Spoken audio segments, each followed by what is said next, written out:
창세기 9장 18절부터 29절까지 본문을 통해 함께 말씀을 나누겠습니다. 창세기 9장에서 방주에서 노아가 나왔습니다. 그의 가족에게 하나님께서는 우리 지난번에 보았던 것처럼 생육하고 번성해라 라고 그렇게 9장 1절에 쓰여 있죠.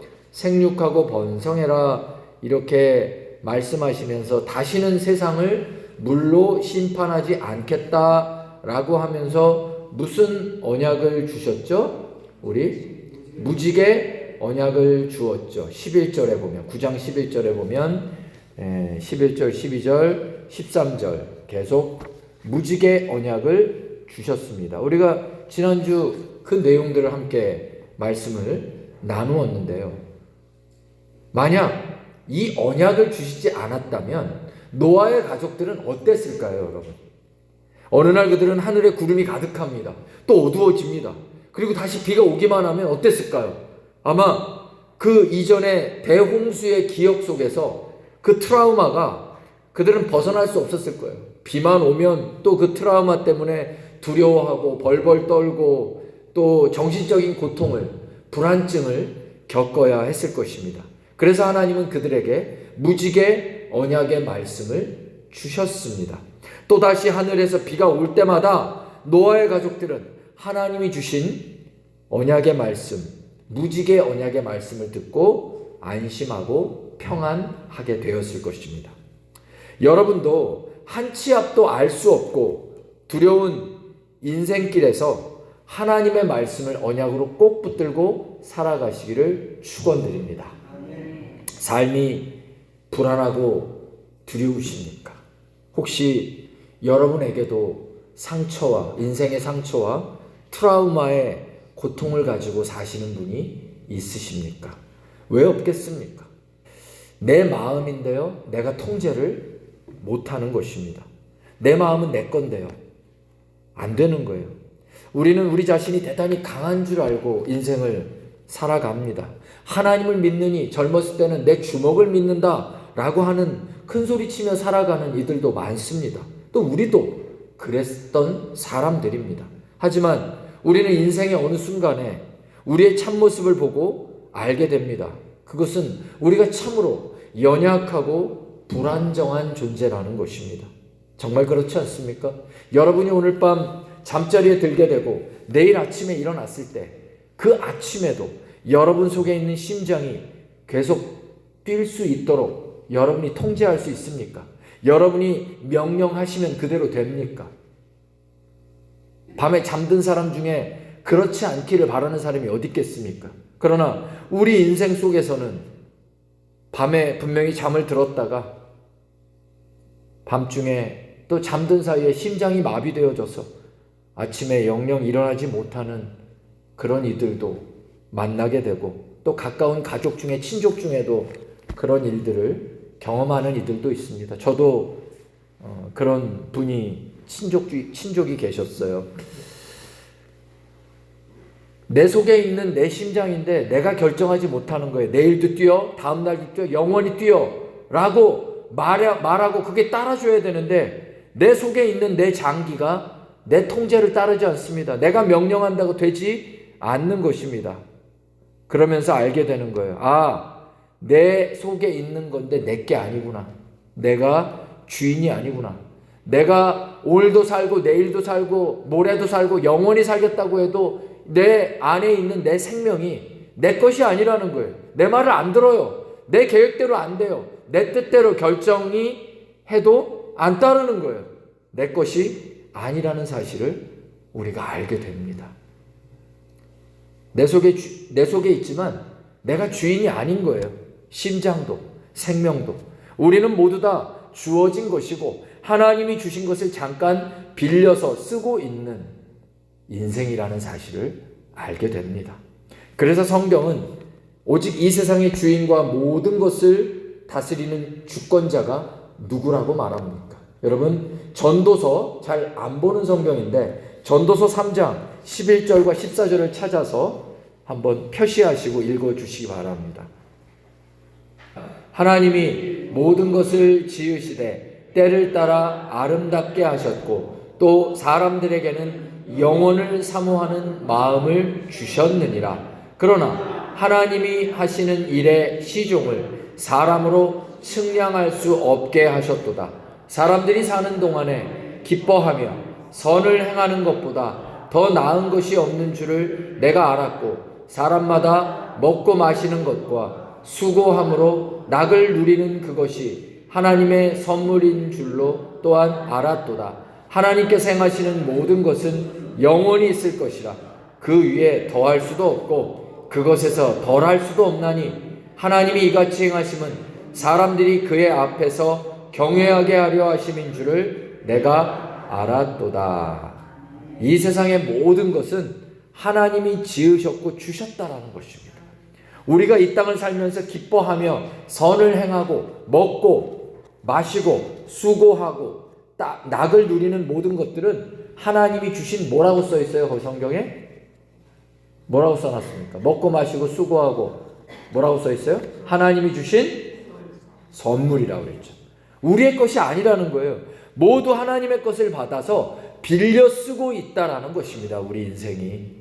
그 하나님이 주신 모든 것에서 내가 더할 수도 없고 덜할 수도 없는 것이 우리 인생이라는 거예요. 욕심 부리지 말라는 거예요. 그 우리의 한계, 덜할 수도 없고 더할 수도 없는 우리 한계 속에서 성경은 주권자이신 하나님을 알고 우리 보고 어떻게 하라고 말합니까? 끝절에 14절에 하나님을 경외하게 하려 하심이라. 덜할 수도 없고 더할 수도 없고 우리 인력으로 안 되게 하는 우리 인생의 한계를 살면서 느끼게 하시는 이유. 늙는 것을 어떻게 막습니까? 병든 것을 어떻게 막습니까? 장기가 나이가 먹을수록 노화되는 것을 어떻게 막아요? 이유는 우리의 한계를 통해 하나님을 경외하게 하려 하심이라는 거예요. 인생의 한계를 만나셨다면 하나님 앞에 엎드리시고 경외하십시오. 하나님을 경외하십시오. 하나님께 엎드리십시오.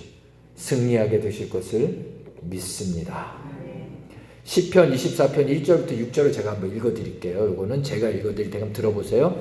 땅과 거기에 충만한 것과 세계와 그 가운데 사는 자들은 다 여호와의 것이로다. 여호와께서 그 터를 바다 위에 세우시며 강들 위에 건설하셨도다. 여호와의 산에 오를 자가 누구냐? 그의 거룩한 곳에 설 자가 누구인가? 손이 깨끗하고 마음이 청결하고 뜻을 허탄한 데 두지 않고 거짓 맹세하지 아니하는 자가 여호와께 복을 받고 구원의 하나님께 의를 얻으리니 그는 여호와를 찾는 족속이며 야곱의 하나님의 얼굴을 구하는 자로다. 이 세상은 다 여호와의 것이라는 거예요. 근데 두 부류라는 거예요. 허탄한 데 마음을 두고 하나님을 찾지 않는 자가 있고 마음을 청결하게 하고 하나님 앞에 하나님의 얼굴을 구하는 자가 있는데 하나님의 얼굴을 구하는 자에게 내가 약속한다. 어떻게 되는가? 그는 하나님께 복을 받고 구원의 의를 받는다는 것입니다. 여러분, 이 세상 두 부류인데 어떻게 사시겠습니까? 하나님께 엎드리고 하나님의 얼굴을 구하는, 하나님의 얼굴을 구하는 건 예배하는 자예요. 하나님께 얼굴을 구하고 하나님을 예배하는 자가 되어 하나님의 복으로 사는 우리 제일 좋은 성도 되시기를 축복합니다. 노아와 그 가족들은 어느 날 다시 하늘에 구름이 가득해지고 어두워져서 비만 오면 그 홍수에 대한 트라우마로 불안증과 두려움 속에 있었을 것입니다. 그때 하나님은 그들에게 무지개 언약을 주셨어요. 다시 하늘에서 비가 올 때마다 노아와 그 가족들은 하나님이 주신 이 무지개 언약의 말씀을 붙들고 평안한 삶을 살 수 있었습니다. 우리 시편 119편 165절을 한번 찾아서 읽어주십시오. 주의 법을 사랑하는 자에게는 큰 평안이 있으니 저희에게 장애물이 없으리이다. 여러분, 평안은 누구에게 있다고요? 평안은 주의 법을 사랑하는, 주의 말씀을 사랑하는 자, 주의 말씀을 붙든 자. 노아는 그냥 살면 평안할 수가 없어요. 항상 비만 오면, 날씨만 어두워지면, 구름이 끼면 불안하고 두렵고 그 불안증과 두려움 속에 살 수가 없는데 하나님이 무슨 방법을 주셨어요? 무지개 언약, 말씀의 언약, 주의 법을 사랑하는 자, 주의 말씀을 붙드는 자만 평안할 수 있는 줄로 믿습니다. 여러분, 인생 살며 마음의 불안과 트라우마로 살아가실 때 병원에 가도 약을 먹어도 잘 안 낫는 경우가 많아요. 이게 심적인 게 그래요. 근데 성경이 약속하고 하나님이 약속하십니다. 노아처럼 말씀의 언약을 붙들어라. 말씀이 정답이다. 말씀을 붙드는 자, 주의 법을 사랑하고 주의 말씀을 붙드는 자에겐 무엇이 있다고요? 큰 평안이 있으리니 저희에게 이제부터는 장애물이 없다는 거예요. 거칠 게 없다는 거예요. 인생 속에 주의 말씀 붙들고 살아가시며 평강과 은혜를 누리시는 우리 제일 좋은 성도들이 되시기를 축복합니다. 18절부터 9장 18절부터 노아와 그의 세 아들을 통해 이루어지는 본격적인 인류사가 진전되고 있습니다. 그 첫 번째 내용으로 나온 것이 노아가 농업을 시작하고요. 포도원을 경작하는데요. 포도주를 마시고 취해서 벌거벗었다라는 기사가 나옵니다.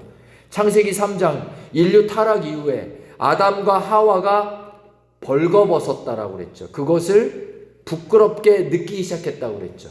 그래서 그 이후로 벌거벗었다라고 하는 것은 죄로 인한 수치를 상징하게 됩니다. 노아가 술 취함으로 벌거벗은 행위는 죄의 수치스러운 모습을 예표하고 있는 거예요. 노아는 술 취함으로 정신을 잃고 자기 하체를 드러내는 등의 추태로 죄에 대해 무감각해져 버렸고 이런 모습들이 나타나고 있습니다. 죄의 힘이 얼마나 강력한 것인지 그 무섭고 끔찍한 올 인류의 죽음과 멸절의 그 대홍수 심판을 경험해 놓고도 오늘 성경은 또다시 노아의 모습을 통해 그의 속에서도 아직까지 잔존하고 있었던 죄의 본성과 자극들의 꿈틀거림을 가감없이 보여주고 있는 것입니다. 대홍수의 무시무시한 죄의 심판을, 죽음의 결과를 알고 있었던 노아입니다. 그리고 이제 그는 하나님이 계획하신 새로운 역사의 시작과 주역으로 세워진 인물이었습니다. 그러나 그러한 그도 시간이 지나고 흐르니 노아마저도 죄의 본성과 행위 아래에 있는 연약한 인간이라고 하는 것을 성경이 보여주고 있는 것입니다. 본문 속 자녀들의 입장에서 그렇게 존경하고 믿었던 아버지 노아가, 그렇게 의인처럼 살고 있었던 아버지 노아가 홍수가 끝나고 이제 조금 편해지니까, 인생이 괜찮아지니까 이렇게 부끄러운 모습을 보게 하였던 것입니다. 그것이 인간의 본질이라는 거예요.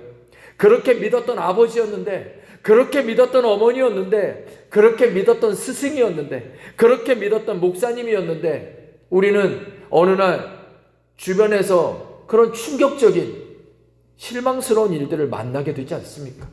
자녀들이 노아를 보며 그랬을 거예요. 인간은 모두 그렇게 그 속에 죄성을 품고 있는 존재라는 것을 오늘 성경이 노아의 이 추태스러운 모습을 통해 가르쳐주고 있는 것입니다. 로마서 3장 10절에 의인은 없나니 하나도 없다라고 말하고 있습니다. 인간은 도덕이나 수양이나 윤리나 지성으로 무장하고 있는 것 같지만 실제로는 모두 가면을 쓰고 있다는 것입니다. 내면의 모습은 다 죄성으로 살고 있다라는 거예요. 그래서 예수님은 사람의 겉모습이 아니라 무엇으로 보신다고 그랬어요? 내면 안에 있는 원천적인 죄성을 드러내 주시잖아요. 형제를 미워하는 것은 물리적으로 형제를 살인하지 않았지만 이미 살인한 자와 같더라고 그 내면의 모습을 밝히셨습니다. 여인을 보고 음욕을 품으면 실제로는 이미 행하지 않았으나 그는 간음한 사람이라고, 역시 인간 내면의 죄됨을 예수님은 계속해서 보여주셨습니다. 인간은 다 가면을 쓰고 살고 있다는 거예요. 그리고 가면을 쓰고 살다가 어느 날 자기도 모르는 순간에 툭 하고 튀어나오는 것입니다. 성질을 부리고 발작적인 분노를 나타냅니다. 저는 화장실 갈 때마다 감동을 받는 게 있습니다. 어쩌면 내 안에 이렇게 냄새나는 오물이 있었을까? 저만 그럴까요? 여러분은 그렇지 않습니까? 여러분은 화장실 안 가십니까? 그런데 그것이 우리 안에 있는데도요, 왜 냄새가 나지 않았을까요? 그것은 창자로 잘 쌓여져 있었기 때문입니다. 창자 안에서. 그래서 냄새가 안 난 거예요. 우리가 피차 그래서 서로가 냄새가 나지 않게 살고 있는 것뿐이라는 거예요. 그러나 그것이 밖으로 나오는 순간 냄새가 아주 구립니다. 다 아시죠? 인간은 본래부터 냄새가 나지 않는 존재가 아니었다라는 거예요. 의인은 없을 때 하나도 없고 모두 죄인이라고 하는 것을 화장실 갈 때마다 느낍니다. 내 안에 어떻게 이런 오물이 있었는가. 오늘 노아의 모습이 바로 이것입니다. 하나님께서 그에게 은혜를 주시고 감싸 주셔서 의로운 자가 되었던 거지, 원래 냄새가 나지 않았고 원래부터 죄성이 없는 존재가 아니었다라는 거예요. 창세기 6장 9절 한번 읽어주십시오. 창세기 6장 9절 뭐라고 써 있습니까? 같이 읽습니다. 6장 9절 시작. 노아는 완전한 자라. 노아는 의인이요 당세의 완전한 자라는 거예요. 어떻게 이러한 칭호를 얻었습니까? 이게 원래 노아의 본 모습입니까? 창세기 6장 5절부터 8절을 보십시오. 어떻게 쓰여져 있습니까?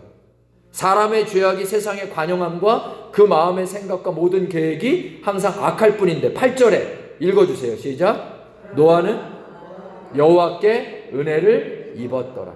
모든 세상과 사람들이 다 죄인이고 노아도 죄인이에요. 그런데 어떻게 9절에서 노아가 당세의 완전한 의인이라고 했는가? 8절에 하나님의 은혜가 그를 쌓아주었기 때문이다.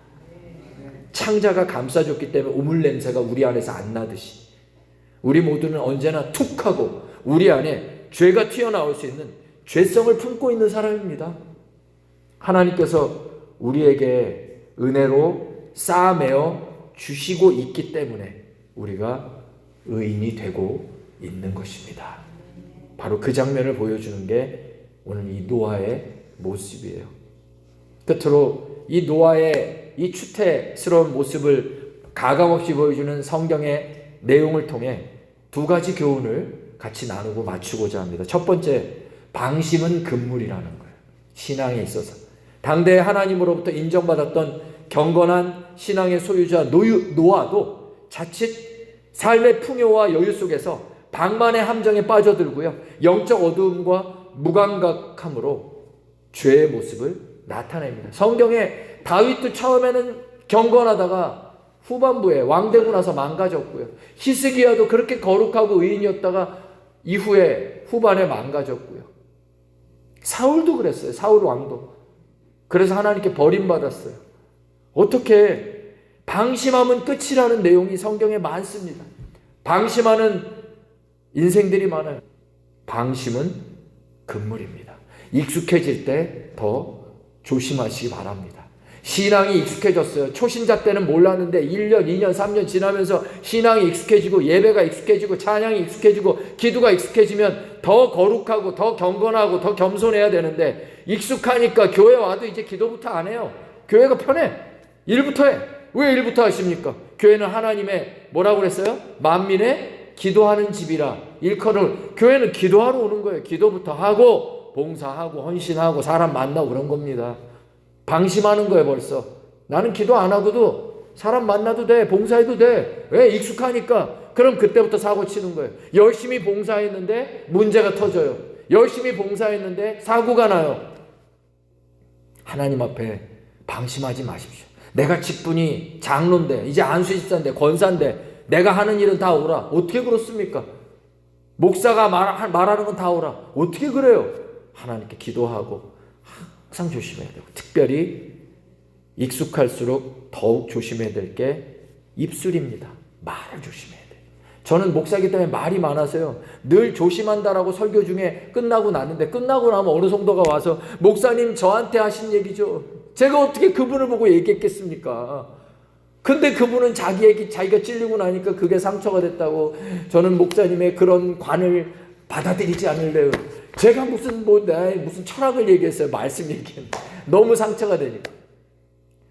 그래서요, 말은요, 아무리 내가 좋은 말을 했어도요, 듣고 있는 사람이 자기 방식대로 생각하면 그러면 문제가 되기 때문에 항상 말은 뭐가 좋다? 안 할수록 좋다. 말을 많이 하시는 분들, 내 말에 자신 있다는 분은요, 잠언서를 꼭 읽어보세요. 목사들은 꼭 잠언서를 읽어야 돼요. 말은 어떻게 해요? 잠언서에서 말에 대해서 여러 말을 하는데 여러 가지 가르침이, 첫 번째 뭐냐? 말은 적게 할수록 좋다. 그래서 설교를 여기서 마칠까 하다가 하나 더 얘기해야 될 것 같습니다. 두 번째 교훈, 죄의 영향력입니다. 노아의 실수는 그의 아들 함을 통해 가나안으로 흘러갑니다. 9장 22절 보세요. 가나안의 아비 함은 아비의 하체를 보고 어떻게 했어요? 밖에 나가 두 형제 셈과 야벳에게 고했다고 말합니다. 근데 9장 23절에 보면 셈과 야벳은 어떻게 했어요? 옷을 취해서 뒤로 돌아서 얼굴을 돌이키고 아비의 하체를 일부러 보지 않으려고 옷으로 덮어 주었다. 죄를 보는 것에 주의하고 조심하는 행동입니다. 좋은 것을 보고 거룩한 것을 향하면 거룩해지만, 그러니까 보지 않고 뒤를 돌아서 막 안 보려고 했다고 표현하잖아요, 일부러요. 근데 이 가나안의 아비 함은 그걸 보고 또 떠벌리기 시작했어요. 매일 무엇을 보느냐 대단히 중요하다는 거예요. 좋은 것을 보고 거룩한 것을 향하면 거룩해집니다. 교회 자주 오는 분들은 거룩해져요. 주일날도 오지만 수요일도 오고 교회 와서 딴 거 안 듣잖아요. 말씀 듣잖아요. 창세기 말씀 1장부터 쭉 공부하는 거잖아요. 그러니까 그 말씀 속에 담겨져 있는 진리의 폭들이 너무 다양해요. 너무 각자에게 다르게 다가올 거예요. 그 말씀을 보고 우리가 우리 안에 다시 교훈하고 교정하고 그 말씀을 언약으로 삼잖아요. 그러면 거룩하고 믿음의 길로 가는데요. 그게 아니라 세상에 찾고 있으면 죄를 보게 되고요. 죄를 즐기게 되고요. 정욕과 자극과 욕망에 길들여지게 됩니다. 매일 무엇을 보느냐가 참으로 중요하게 되죠. 노아가 깨어났어요. 자초지종을 알게 됐어요. 9장 25절에 함을 저주합니다. 그 내용은 함의 아들 가나안을 말합니다. 가나안은 저주를 받아 그 형제의 종들의 종이 되기를 원하노라. 왜 함이 아니라 가나안을 말했을까요? 함의 아들이 가나안인데. 여기서 셈과 함과 야벳 족이 아시아의 황인족이 되었다. 아프리카 이 흑인들의 원조였다. 유럽 사람들의 원조다. 이런 얘기들은 흥미로울 수는 있는데 생략하겠습니다.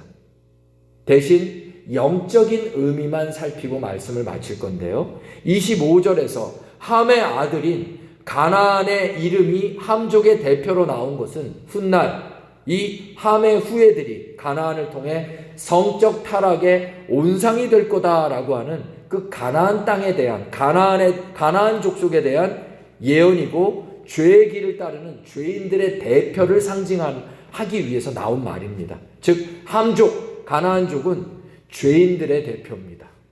반면 26절과 27절은 셈의 하나님 여호와를 찬송하리로다. 가나안은 셈의 종이 되고 하나님이 야벳을 창대케 하사 셈의 장막에 거하게 하시고 가나안은 그의 종이 되게 하시기를 원하노라 라고 쓰여져 있습니다. 이렇게 노아가 지금 예언하잖아요.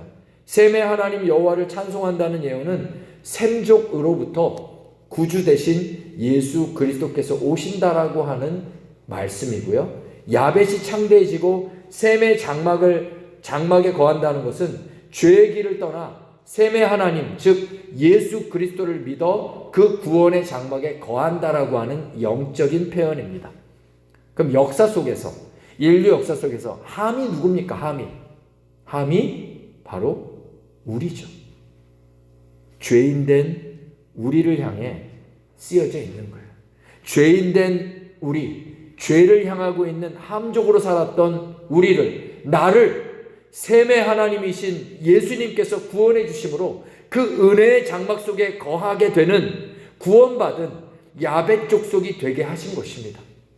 하나님께서는 창세기 노아와 그의 아들들의 이야기를 통해서 죄의 문제는 노아의 홍수 속에 인류가 다시 시작하게 되었음에도 근원적인 해결이 되지 않았고 그것은 오직 하나님의 아들이신 노아의 예언을 통해 하나님의 아들이신 예수 그리스도를 통해서만 해결되어지고 그로 인해 우리를 완전한 구원에 이르게 하신다라고 하는 놀라운 예언의 말씀입니다. 이 예언을 그냥 물리적으로 함족은 흑인들의 조상이 되고 셈족은 황인종의 조상이 되고 또 이 야벳 족속은 유럽 족속의 백인종의 조상이 되었다라고 하는 물리적인 어떤 흥미로운 그런 인류 어떤 이 족보가 어떻게 되는가, 이런 쪽으로만 이해하면 안 돼요. 더 중요한 건 바로 예수 그리스도를 예고하고 있는 놀라운 노아의 예언이라는 거예요. 방주 속에서 노아와 그 아들들에게 모든 길을 계획하고 예비하시며 그 길을 인도하신 전능의 하나님께서 오늘 속초도성에 지어주신 제일 좋은 교회, 이 구원의 방주 속에 태워진 이 방주에 타고 있는 제일 좋은 교회 성도들의 모든 삶을 동일하게 예비하시고 계획하시고 놀라운 새 역사를 이루시는 줄로 믿습니다. 제일 좋은 교회 성도가 되기 이전까지는 어떻게 사셨는지 모르지만 이 구원의 방주에 타셔서 구원받은 하나님의 백성 노아의 새로운 이 아담인 노아처럼 예수 안에서 새로운 아담으로 생명을 얻은 우리의 인생은 하나님이 놀라운 계획과 역사를 통해 이 세상의 모든 일들을 우리 구원의 방주를 통해 이루어 가시는 것을 믿습니다. 노아의 방주를 통해 새 역사를 시작하셨듯이 온 세상 역사는 힘 있는 나라, 힘 있는 권력, 그것으로 움직이는 것 같죠. 그러나 하나님의 역사는 항상 구원의 방주를 통해 그 안에 태워진 노아와 그 가족을 통해 바로 우리들입니다. 우리들을 통해 하나님 놀라운 일들을 이루시는 줄로 믿습니다.